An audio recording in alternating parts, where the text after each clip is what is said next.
So hello everyone, welcome to Funnest of Education Portal. So everyone, today we are discussing this video uh, microeconomics mostly important topics. Uh, Topic to be covered in this video: chronology of microeconomics and a cardinal analysis, ordinal analysis, and types of indifference curve and budget line. We are discussing about first topic consumer behaviour analysis, जिसको हिंदी में कहते हैं आपका उपभोक्ता व्यवहार का विश्लेषण।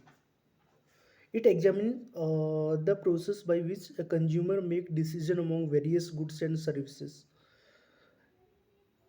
जो आपका कंज्यूमर बिहेवियर है ये एग्जामिन करता है बाय विच अ कंज्यूमर, जो एक कंज्यूमर होता है किस प्रकार से make decision among various goods and services considering their income and the price of those goods and services. The goal is to attain the highest level of satisfaction, referred to as the consumer equilibrium point. There are two methods to identify and explore consumer equilibrium. Consumer behaviour का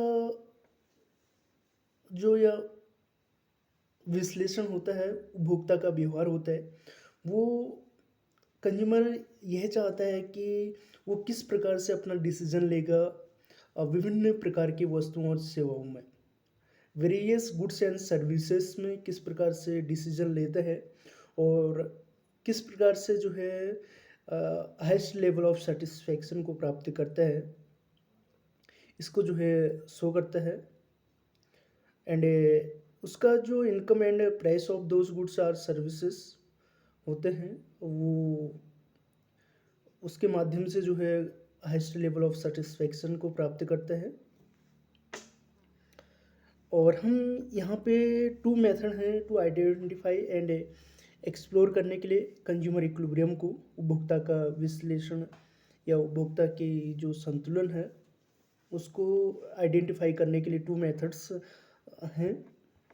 first cardinal approach and second आपका ordinal approach.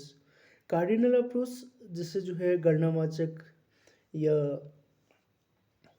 गणनावाचक कहा जाता है, इसमें हम utility को जो है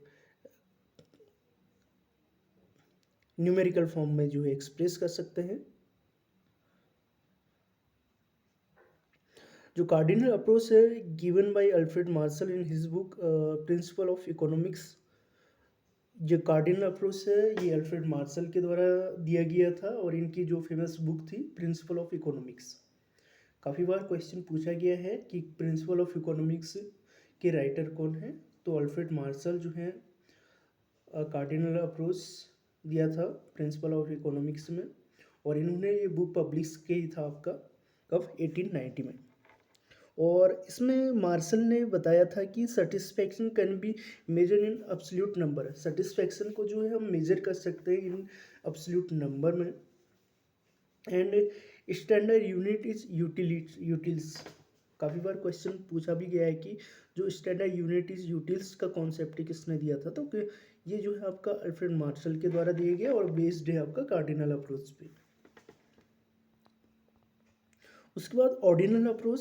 ऑर्डिनल अप्रोच को ओरिजिनली इंट्रोड्यूस बाय पेरेटो, और ऑर्डिनल अप्रोच को यानी हम यूटिलिटी को, या ऑर्डिनल अप्रोच का मतलब होता है कि हम किसी भी चीज़ को क्रमवार लगा सकते हैं, और ओरिजिनली इंट्रोड्यूस बाय पेरेटो इन 1906। जो ऑर्डिनल अप्रोच का कॉन्सेप्ट है इसको इंट्रोड्यूस किया था आपका पेरेटो ने इन 1906 में। ऑर्डिनल अप्रोच हमें बताता है कि satisfaction can not be a measure in absolute number, and it can be ranked in order of preferences. इसको हम जो सेटिस्फैक्शन होता है उसको मेजर नहीं कर सकते हैं इन एब्सोल्यूट नंबर में, and it can be ranked in order of preferences. Indifference curve analysis initially developed by Francis Ysidro Edgeworth in 1881। जो आपका इंडिफरेंस कर्व एनालिसिस है वो बेस्ड है आपका ऑर्डिनल अप्रोच पे। और इंडिफरेंस कर्व एनालिसिस को इनिशियली डेवलप किया था बाय एजवर्थ के द्वारा इन 1881 में। Later on Pareto was the first one two actually draw this curve. अगर आपसे क्वेश्चन इस प्रकार से पूछा जाएगा कि इंडिफरेंस कर्व एनालिसिस को किसने डेवलप किया था, तो एजवर्थ ने 1881 में जो है आपका डेवलप किया था, और इसको इंडिफरेंस कर्व को फर्स्ट बार ड्रॉ किया था,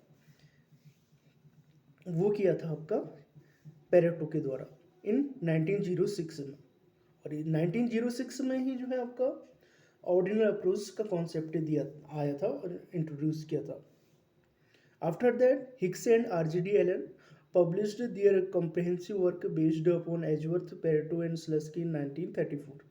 उसके बाद जो है आपका हिक्स और RGD एलन ने कॉम्प्रहेंसिव वर्क किया था इस पे and upon Edgeworth, Pareto and Slutsky in 1934। और उसके बाद जो है रिवील प्रेफरेंस थ्योरी भी जो है आपका किस पे बेस्ड है, ऑर्डिनल अप्रोच पे ही बेस्ड है। और ये जो रिवील प्रेफरेंस थ्योरी है, ये कॉन्सेप्ट दिया था आपका पॉल सैमुअल्सन के द्वारा 1938 में पॉल सैमुअल्सन के द्वारा दिया था रिवील प्रेफरेंस थ्योरी। और ये रिवील प्रेफरेंस थ्योरी जो बेस्ड है आपका ऑर्डिनल अप्रोच पे ही बेस्ड है।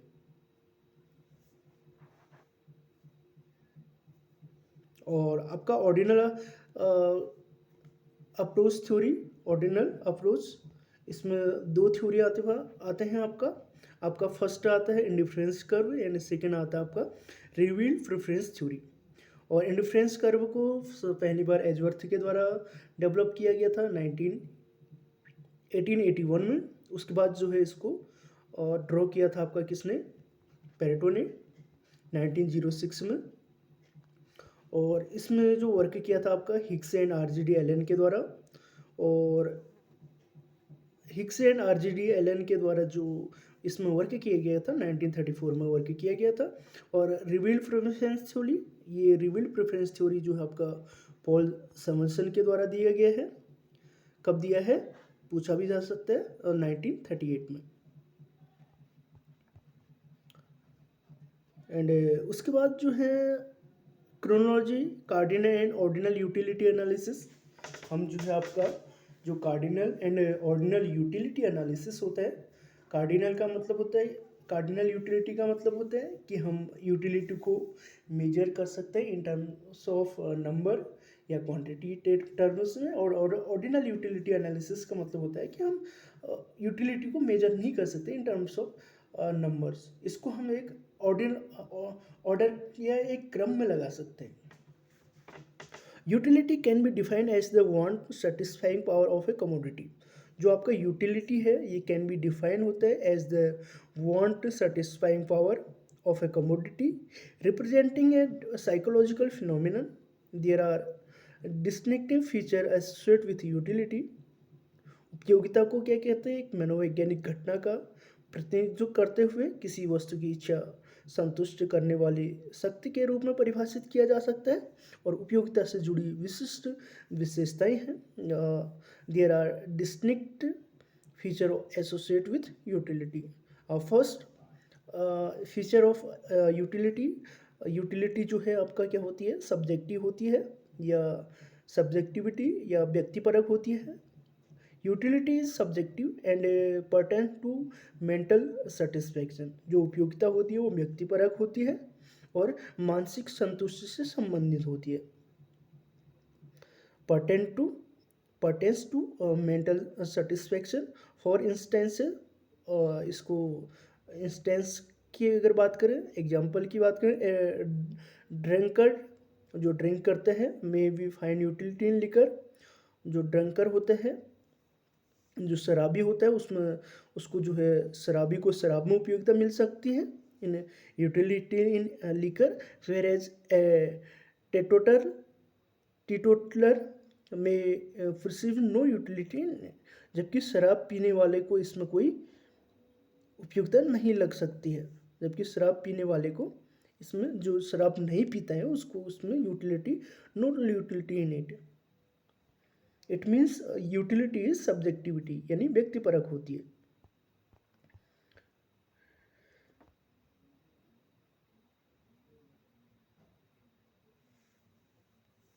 यूटिलिटी का मतलब होता है कि यू अज्यूम बिफोर बाइंग, किसी भी चीज़ को आप बाई कर रहे हैं तो यूटिलिटी अज्यूम करके चलते हैं, एडवर्टाइज करते हैं उसके लिए product,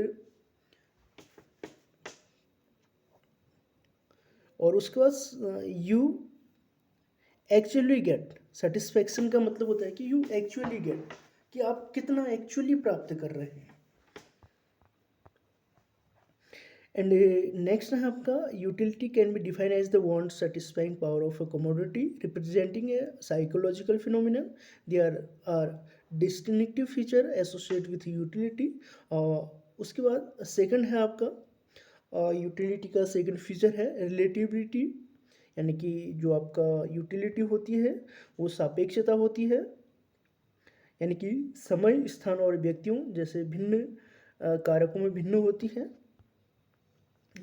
Utility relativity, utility is relative, varying across different factors such as time, place and individuals, यानी कि एक टाइम पीरियड में अगर हम बात कर सकते हैं यूटिलिटी टाइम के अनुसार, जैसे अगर सर्दी के मौसम में तो किसी पर्सन को जैकेट वगैरह पहनना पसंद हो सकता है या यूज़फुल हो सकता है, और प्लेस जहाँ पे सर्दी का मौसम है वहाँ पे जैकेट पसंद हो सकता है और यूज़फुल रहेगा, यूटिलिटी देगा, और जहाँ पे गर्मी का मौसम होगा तो वहाँ पे जैकेट यूज़फुल नहीं होगा। इट मीन्स यूटिलिटी आपका क्या होती है, रिलेटिव होती है, varying across different factors such as time, place and individuals. What holds utility for one person in a specific situation may not be the case for others, may not be the case for another।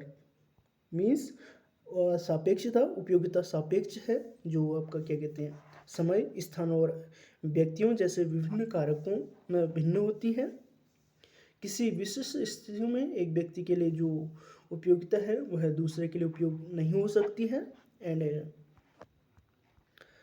Third है आपका not necessary useful, not necessarily useful, यानी कि आवश्यक रूप से उपयोगी नहीं, उपयोगिता जो है क्या पे not necessarily useful. Utility does not necessary equate to practical usefulness, जो आपका यूटिलिटी होती है does not necessary equate to practical usefulness। As an example, cigarette may not be considered useful, but they fulfill the utility of a smoker by providing satisfaction। आवश्यक रूप से उपयोगी नहीं, उपयोगिता आवश्यक रूप से व्यावहारिक उपयोगिता के बराबर नहीं है। उदाहरण के तौर पर सिगरेट को भले ही उपयोगी न माना जाए, लेकिन यह धूम्रपान करने वाले को संतुष्टि प्रदान करके उसकी उपयोगिता को पूरा करती है। यानी कि आवश्यक रूप से उपयोगी नहीं है, यूटिलिटी आवश्यक रूप से व्यावहारिक उपयोगिता के बराबर नहीं है, बट सिगरेट को भले ही उपयोगी न माना जाए, लेकिन वो धूम्रपान करने वाले को संतुष्टि प्रदान करने की उपयोगिता को पूरा करती है। उसके बाद द हिस्टोरिकल टाइमलाइन आउटलाइन की development in economic thought and theories. 1699 Charles Davenant first state the law of demand. Law of demand का जो कॉन्सेप्ट दिया था सबसे पहले 1699 में दिया था चार्ल्स डेवनेंट ने, with indication that George king also demonstrated during that 17th century। And 1738 Daniel Bernoulli coined the term utility। 1738 में जो डेनियल बर्नौली थे उन्होंने कॉइन किया था the term utility in 1738। First आया था आपका जॉर्ज किंग के द्वारा law of demand, Charles Davenant के द्वारा। उसके बाद 1738 में Daniel Bernoulli coined the utility in 1738 while addressing the Saint Petersburg paradox. And 1780 में आपका Jeremy Bentham, regarded as the father of utilitarianism, advocated the utility principle in his book an introduction to the principle of moral and legislation। Question पूछा जा सकता है कि introduction to the principle of morals and legislation के writer कौन है? तो an introduction to the principle of morals and legislation के राइटर हैं आपका जेरेमी बेंथम। एंड नेक्स्ट है आपका 1854। 1854 Hermann Gossen formulated the law of diminishing marginal utility.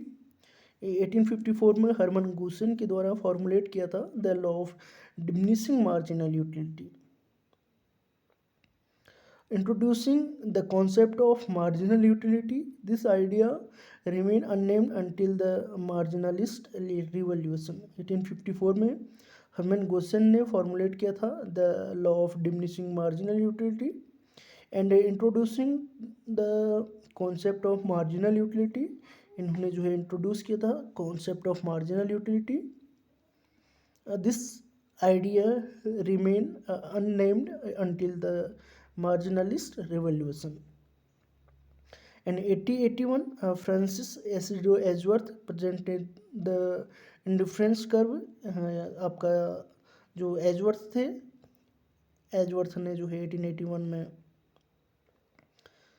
Indifference curve को प्रेजेंट किया था, making the first generation of the marginalist revolution in the late 19th century। Late 19th century, the first generation included economists like Stanley Jevons, Karl Menger, and Leon Wallace, who emphasized the dependency of value on utility। Stanley Jevons was inspired and influenced by Bentham and Mill's work and published a paper in 1862, followed by the book The Theory of Political Economy in 1871। 1862 में follow किया था by the book the theory of political economy in 1871, emphasizing that value depend upon utility। And after that Karl Menger from Austrian school published a book Principle of Economics in 1871। Principle of Economics in 1871 and Leon Wallace published Elements d'Economics। Leon Walras ने publish किया था elements d economics.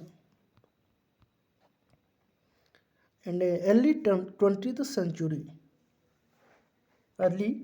century, the second generation of the marginalist revolution involved economists such as Marshall, Wicksteed, Egon von Bauer, and Pareto।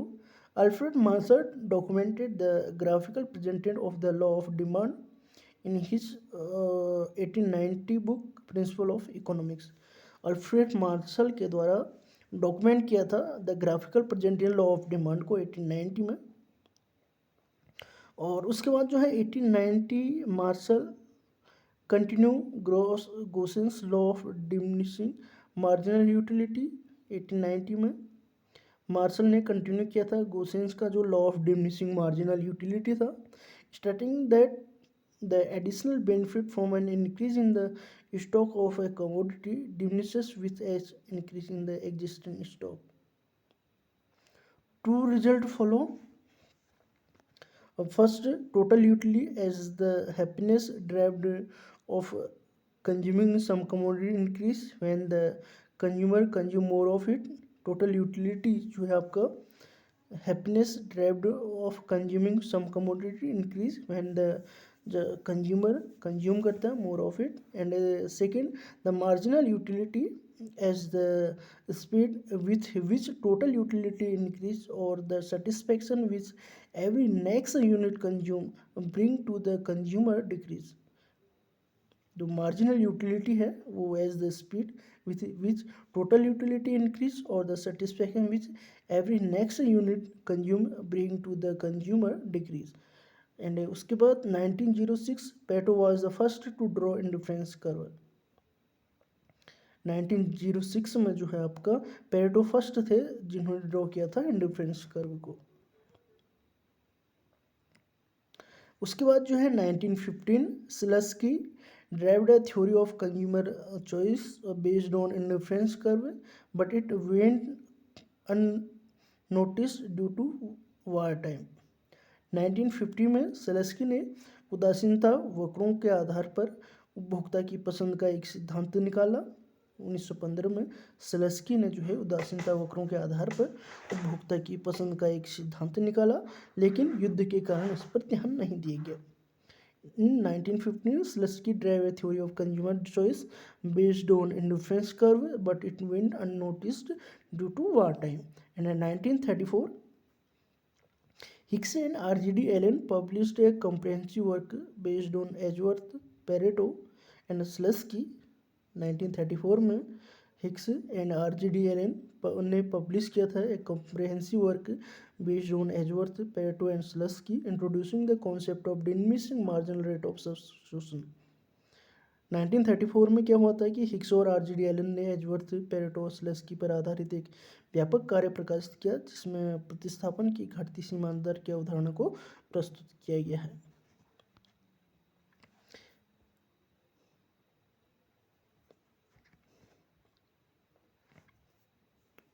Question है arrange the following concept of consumer behaviour in chronological order, यानी कि consumer behaviour के concept को आपका chronological order में लगाना है। First law of diminishing marginal utility, तो law of diminishing marginal utility का कॉन्सेप्ट गोसेन के द्वारा दिया गया था, हर्बन गोसेन 1854 में। उसके बाद law of demand, law of demand का जो कॉन्सेप्ट है 1699 में दिया गया था, किसके द्वारा, आपका चार्ल्स डेवेनेन के द्वारा। और उसके चार्ल्स डेवेनेन के द्वारा कॉन्सेप्ट दिया गया था और इसको डायग्रामेटिकली प्रेजेंट किया था या ड्रॉ किया था आपका मार्शल के द्वारा, कब, 1890 में, प्रिंसिपल ऑफ इकोनॉमिक्स में। एंड उसके बाद रिवील प्रेफरेंस थ्योरी 1938-39 में पॉल सैमुअल्सन के द्वारा दिया गया है, और इंडिफरेंस कर्व एनालिसिस 1934 में। इससे पहले जो है इंडिफरेंस कर्व एनालिसिस को जो है आपका फर्स्ट एजवर्थ ने दिया था 1881 में।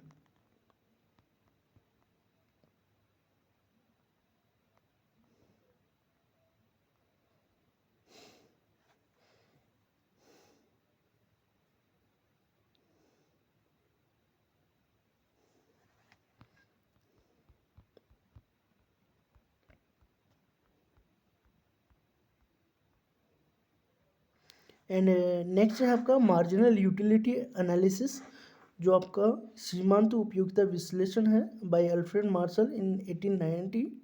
It is based on the following assumption, जो मार्जिनल यूटिलिटी एनालिसिस है जो मार्शल के द्वारा दिया गया है 1890 में, ये बेस्ड है ऑन द फॉलोइंग एजम्पशन।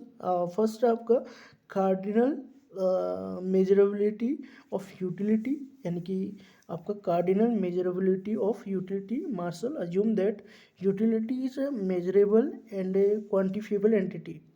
जो आपका यूटिलिटी है, cardinal measurability of utility, Marshall assume करके चलता है क्या कि that utility is a measurable, utility क्या है, मेजरेबल है एंड क्वांटिफिएबल है। पूछा जा सकता है कि अल्फ्रेड मार्शल के द्वारा यूटिलिटी किस प्रकार है, तो cardinal measurability of utility. Marshall assumed that utility is a measurable and quantifiable entity. In other words, he believes that the satisfaction or utility derived, ये believe करके चलता है that the satisfaction or utility derived from a good or service can be assigned numerical value. And second है money is the measuring rod of utility. Marginal utility analysis, cardinal measurability of utility. Marshall assumed that utility is a measurable and quantifiable entity. In other words, he believed that the satisfaction or utility derived from a good or service can be assigned numerical value. And the second हो गया आपका money is the measuring rod of utility. Money क्या है is the measuring rod of utility Marshall asserts that the amount of money a person is willing to pay for a unit of a goods is a measure of the utility derived from the good. Money serve as the standard measuring rod for utility. Money is the measuring rod of utility Marshall ने assert किया था that the amount of money a person is willing to pay for a unit of a good is measure of the utility derived from that good. Money serve as the standard measuring rod for utility. And third है आपका third assumption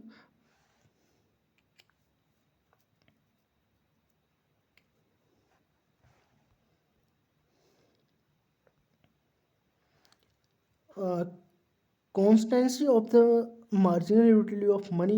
Constancy of the marginal utility of money. Marshall assumed that the marginal utility of money remain constant. Marshall assume करके चलता है कि that the marginal utility of money जो है वो constant रहता है. This means that the additional satisfaction और यूटिलिटी जो आपका एडिशनल सेटिस्फेक्शन और यूटिलिटी होता है derived from an additional unit of money remain the same. derived from an additional unit of money remain the same. And fourth हो गया आपका hypothesis of independent utility. Hypothesis of independent utility. The total utility derived from a collection of goods is considered the sum total of the separate utilities of each individual goods. Marshall assumed that the utility of different goods are independent of each other. Hypothesis of independent utility. Hypothesis of independent utility. The total utility derived from a collection of goods is considered is considered the sum total of the separate utility of each individual goods. Marshall assumed that the utility of different goods are independent of each other. And fifth assumption है क्या हो गया आपका law of diminishing marginal utility. Marshall adheres to the law of diminishing marginal utility. Marshall जो है adhere करता है to the law of diminishing marginal utility, stating that the additional benefit a person receives from an increase in the stock of a good diminishes with each successive increase in the quantity of that goods. Law of diminishing marginal utility. Marshall adheres to the law of diminishing marginal utility. Marshall adheres to the law of diminishing marginal utility, stating that the additional benefit a person receives from an increase in the stock of a good diminishes with each successive increase in the quantity of that goods. And next है आपका six assumption है independence of marginal utility for each good. Independence of marginal utility for each good. Marshall assume that the marginal utility of each good is independent. Marshall जो है आपका assume करके चलता है that the marginal utility of each good is independent. Meaning that the change in the quantity consumed of one good does not affect the marginal utility of another good. Independent of marginal utility for is good. Marshall क्या करता है assume करते हैं that the marginal utility of each good is independent. Meaning that the change in the quantity consume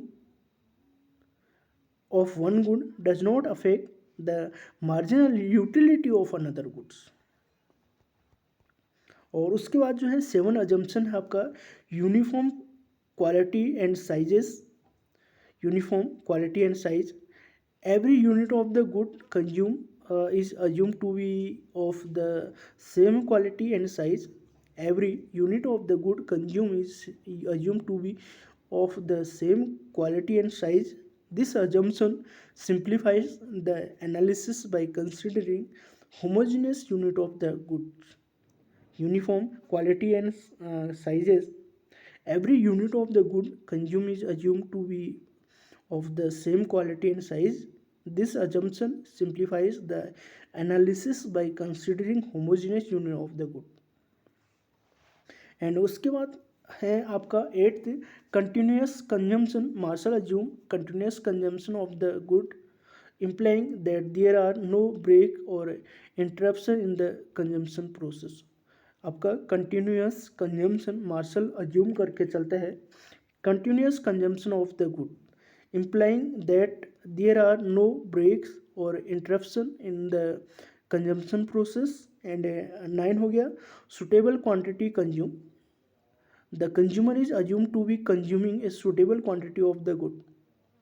जो consumer होता है वो assume करता है to be consuming a suitable quantity of the good implying that the quantity consume is neither too large nor too small. उसके बाद 10 है no change in consumer factor. No change in consumer factor. There is no change in the income, taste, fashion and habits of the consumer. Marshall hold these factor constant for the analysis. And उसके बाद 11 हो गया no change in price of substitute and complement. No change in price of substitutes and complement. Price of substitute goods and complementary goods are assumed to remain constant throughout the analysis. No change in price of substitute and complement. Price of substitute goods and complementary good are assumed to be remain constant throughout the analysis. Cardinal utility analysis को जो है एक diagram के माध्यम से show किया गया है. आपका डायग्राम में जैसे कि एक्स एक्सिस पे यानी हॉरिजॉन्टल एक्स पे आपका यूनिट कंज्यूम को शो किया गया है और वर्टिकल एक्स पे यानी वाई एक्सिस पे यूटिलिटी को शो किया गया है. और आपका जो ये वाला डायग्राम है ये आपका मार्जिनल यूटिलिटी को शो करता है और ये वाला जो डायग्राम है ये टोटल यूटिलिटी को शो करता है. इनिशियली जो टी यू होता है rise at and decreasing rate. आपका जब टी यू होता है वो राइज होता है एट एंड डिक्रीजिंग रेट तो मार्जिनल यूटिलिटी फॉल करता है. व्हेन टोटल यूटिलिटी मैक्सिमम यानी कि जब इस पॉइंट पे हम बात करें जब टोटल यूटिलिटी क्या होता है आपका मैक्सिमम होता है रिचेज मैक्सिमम पॉइंट तो उस पॉइंट पे जो है आपका मार्जिनल यूटिलिटी जीरो हो जाता है यानी मार्जिनल यूटिलिटी जीरो हो जाता है. और उसके बाद भी अगर हम टोटल यूटिलिटी को इंक्रीज करते हैं when total utility start falling at decreasing rate. Total utility क्या करता है स्टार्ट करता है आपका डिक्रीजिंग रेट तो marginal utility further and become negative. और मार्जिनल यूटिलिटी को मेजर करने का जो फॉर्मूला होता है मार्जिनल यूटिलिटी ऑफ एन इकाई equal to total utility of N minus total utility of N minus one. यानी कि हमें एन इकाई से कितना टोटल यूटिलिटी प्राप्त हो रहा है उसमें से हम माइनस करेंगे एन माइनस वन यूटिलिटी तो हमें जो है मार्जिनल यूटिलिटी ऑफ एन इकाई मिल सकता है. या हम कह सकते हैं marginal utility equal to total utility change in total utility upon change in quantity of consumed goods या summation of marginal utility called total utility. और इसको एक टेबल में शो किया गया है. टेबल में हमने जो है एक तरफ यूनिट्स को लिया गया है उसके बाद टोटल यूटिलिटी उसके बाद मार्जिनल यूटिलिटी. जब हम किसी कमोडिटी को 1 यूनिट कंज्यूम कर रहे हैं तो हमें टोटल यूटिलिटी मिल रही है उससे 20 के समथिंग और मार्जिनल यूटिलिटी 20 के समथिंग. मीन्स जब हम जो है फर्स्ट यूनिट को कंज्यूम करते हैं तो उसमें जो है हमारा टोटल यूटिलिटी और मार्जिनल यूटिलिटी जो है वो इक्वल होती है. जैसे ही हम नेक्स्ट यूनिट किसी कमोडिटी को कंज्यूम करते हैं सेकंड यूनिट में, तो हमारी जो टोटल यूटिलिटी है वो इंक्रीज तो हो रही है, यानी 35 में पहुंच गए हम, लेकिन कैसे हो रही है? डिमिनिशिंग रेट से। क्यों? क्योंकि हमें जो है फर्स्ट यूनिट को कंज्यूम करने से जो है 20 के समथिंग टोटल यूटिलिटी मिल रही थी, और उसके बाद जो है हम जो है सेकंड यूनिट में गए तो हमें 35 यानी 15 के समथिंग जो है टोटल यूटिलिटी प्राप्त हो रहा। यानी कि हम जो वन एडिशनल यूनिट को कंज्यूम करके जो टोटल यूटिलिटी प्राप्त हो रहा है वही हमारा जो है आपका मार्जिनल यूटिलिटी कहलाता है। यानी मार्जिनल यूटिलिटी हमारा जो है 15 हो गया, और थर्ड यूनिट को कंज्यूम करने में हमारे पास जो है टोटल यूटिलिटी 45 की समथिंग हो रही है, और ये डिमिनिशिंग रेट से हो रही है, और हमें जो मार्जिनल यूटिलिटी मिल रही है वो 10 की समथिंग मिल रही है। और यूनिट 4 को हम जब कंज्यूम कर रहे हैं तो हमें जो है आपका 5 के समथिंग यानी 50 के समथिंग टोटल यूटिलिटी प्राप्त हो रही है। ये डिमिनिशिंग होते रहे, और हमें मार्जिनल यूटिलिटी 5 के बराबर, और 5 यूनिट में टोटल यूटिलिटी मैक्सिमम हो जा रही 50 के समथिंग, और मार्जिनल यूटिलिटी 0। और उसके बाद भी अगर हम जो है यूनिट 6 को कंज्यूम करना चाहते हैं तो हमारी जो टोटल यूटिलिटी होती है वो डिक्रीज होती है। टोटल यूटिलिटी डिक्रीज होगी तो हमारा मार्जिनल यूटिलिटी जो है वो क्या होगा? डिमिनिशिंग हो जाएगा, नेगेटिव में चले जाएगा।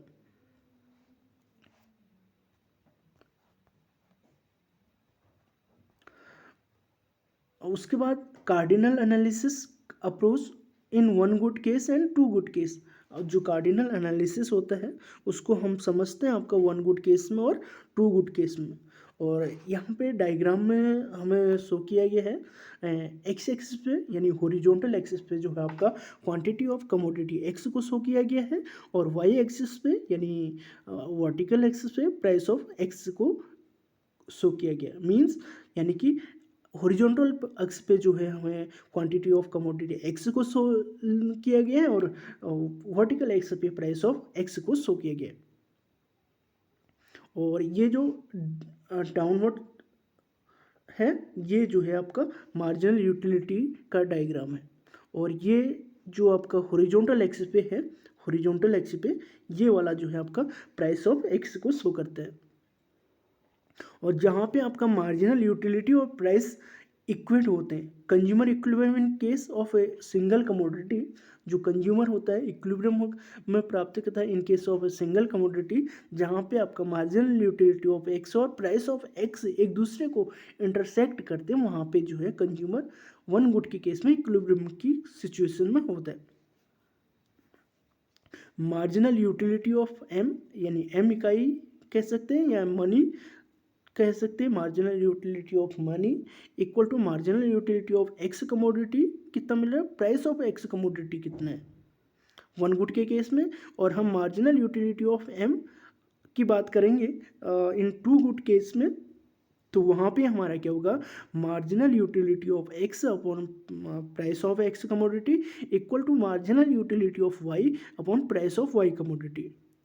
तो Gossen first law by Hermann Heinrich Gossen 1850, जो गोसेन का फर्स्ट लॉ था बाय हरमन हेनरिच गोसेन, इसका जो कॉन्सेप्ट था वो 1850 में दिया था, और इन्होंने जो है इसी टाइम पीरियड में law of diminishing marginal utility analysis का कॉन्सेप्ट दिया था। Gossen first law by Hermann Heinrich Gossen 1850, the additional utility which a person derived, जो एडिशनल यूटिलिटी होता है which a person derived from the consumption a commodity diminishes, that is total utility increase at a diminishing rate. In short, marginal utility continue to diminish। जो आपका additional utility होता है which a person derived from the consumption of a commodity diminishes, that is total utility increase at a diminishing rate। In short marginal utility जो है आपका वो क्या होता है, कंटिन्यू टू डिमिनिश करते हैं। उसके बाद है आपका cardinal approach in one good case and two good case, Gossen second law by Hermann Heinrich Gossen 1850। Gossen का जो सेकंड लॉ था आपका, फर्स्ट लॉ तो आपका क्या था, law of diminishing marginal utility, और सेकंड था आपका law of equi marginal utility principle. Question second law by Hermann Heinrich Gossen 1850. At equilibrium, an agent will allocate expenditure so that the ratio of marginal utility to price marginal cost of acquisition is equal to across all goods and services, and a law of equal marginal utility. At equilibrium, an agent will allocate expenditure. At equilibrium में जो है आपका an agent will allocated expenditure so that the ratio of marginal utility to price marginal cost of acquisition is equal to across all goods and services, law of equimarginal utility.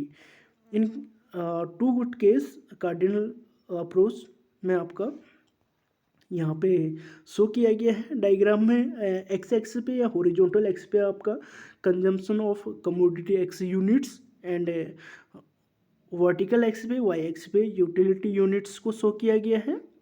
और आपका point of equilibrium वहाँ पे होता है जहाँ पे marginal utility of Y commodity and marginal utility of X commodity दोनों को एक दूसरे को इंटरसेक्ट कर रहे हैं। तो वहाँ पे जो है आपका क्या होता है, इक्विलिब्रियम पॉइंट होता है इस पॉइंट पे जहाँ पे marginal utility of Y commodity equal to marginal utility of X commodity एक दूसरे को इंटरसेक्ट करेंगे, वहाँ पे आपका पॉइंट ऑफ इक्विलिब्रियम होगा in case of two good case. यानी कि टू गुड केस में आपका इक्विलिब्रियम में क्या होगा, आपका marginal utility of M commodity या एम मनी इक्वल टू आपका क्या होता है marginal utility of X price of upon price of X equal to marginal utility of Y commodity upon price of Y. Cardinal approach in one good case and two good case, cardinal approach in one good case and two good case जो कि हम समझ चुके हैं। और उसके बाद जो है गोसेन का third law is that scarcity is a pre condition for economic value. जो आपका गोसेन का थर्ड लॉ है ये क्या है, scarcity is a pre condition for economic value. Question पूछा जा सकता है कि गोसेन का जो थर्ड लॉ है वो क्या है, तो गोसेन का थर्ड लॉ क्या है, scarcity is a pre condition for economic value.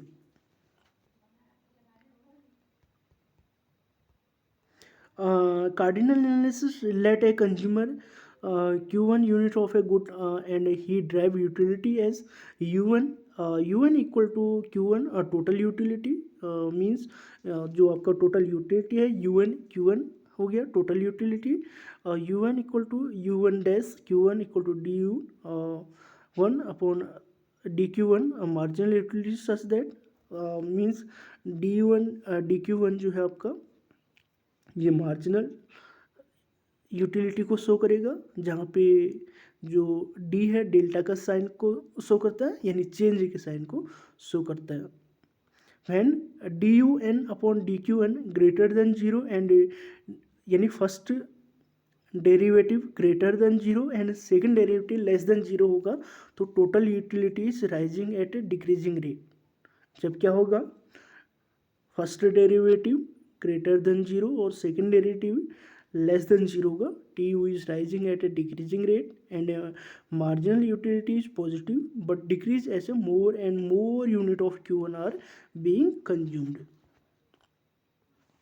As more and more unit of good is being consumed, इसलिए जैसे जैसे क्या किया जाता है वस्तु की अधिक से अधिक इकाइयों की खपत हो रही है तो consume there is an additional to the total utility, कुल उपयोगिता में अतिरिक्त वृद्धि हो रही है। But since money is being spent to get this additional utility, लेकिन चूंकि इस अतिरिक्त उपयोगिता को प्राप्त करने के लिए पैसा खर्च किया जा रहा है इसलिए उपभोक्ता पैसे से उपयोगिता का त्याग कर रहा है। इस प्रकार शुद्ध उपयोगिता को कुल प्राप्त उपयोगिता त्याग की गई कुल उपयोगिता के रूप में परिभाषित किया गया। Thus, the net utility is defined as total utility often total utility sacrifice, यानी कि जो आपका टोटल यूटिलिटी है क्या है, नेट यूटिलिटी क्या होता है, total utility obtain minus total utility sacrifice. Total utility obtain as more unit of a good are consume, total utility को हम किस प्रकार से डिफाइन कर सकते हैं, जैसे जैसे किसी वस्तु की अधिक इकाइयों का खपत होती है कंज्यूम कर सकते हैं। The total utility obtain increase प्राप्त कुल उपयोगिता बढ़ जाती है। According to the law of diminishing marginal utility, each additional unit contributed less and less to the total utility, but there is still an overall increasing satisfaction. कुल उपयोगिता में कम से कम योगदान देती है, लेकिन संतुष्टि में अभी भी समग्र वृद्धि होती है। एंड टोटल यूटिलिटी सेक्रीफाइस, कुल उपयोगिता का त्याग करना, to acquire these additional unit of the goods, वस्तु की इन अतिरिक्त इकाइयों को प्राप्त करने के लिए, to acquire these additional unit of the good, the consumer has to spend money, उपभोक्ता को पैसा खर्च करना पड़ता है। The consumer has to spend money, the money spend represent an opportunity cost, खर्च किया गया पैसा एक अवसर लागत का प्रतिनिधित्व करता है। The money spend represent an opportunity cost as it could have been used to acquire other goods और सर्विसेज, क्योंकि इसका उपयोग अन्य वस्तुओं या सेवाओं को प्राप्त करने के लिए किया जा सकता है। The total utility sacrifice is therefore the satisfaction or utility that the consumer foregoes by spending money on the chosen goods. चुनी हुई वस्तु पर पैसा खर्च करके छोड़ देता है। नेट यूटिलिटी, नेट यूटिलिटी क्या होता है? Total utility obtained minus total utility sacrificing. The net utility is then calculated as the difference between the total utility obtained and the total utility sacrifice. It reflects the overall satisfaction or well-being derived from the consumption of the additional unit of the goods, considering both the positive contribution of the good and the negative aspect of the spending money. नकारात्मक पहलू दोनों पर विचार करते हुए वस्तु की अतिरिक्त इकाइयों के उपभोग से प्राप्त समग्र संतुष्टि या कल्याण को दर्शाता है। Marginal utility of money. The marginal utility of money refers to the value or satisfaction that a consumer assigned to an additional unit of currency, such as rupee. This concept is subjective, meaning that it is determined by the individual consumer based on their preference, need, and circumstances. And in utility analysis, the marginal utility of money is often assumed to be constant. This assumption simplifies the analysis and allow economists to make prediction about consumer behavior. The idea is that for a given individual and under certain condition, the additional satisfaction or utility gained from one extra unit of money remain the same.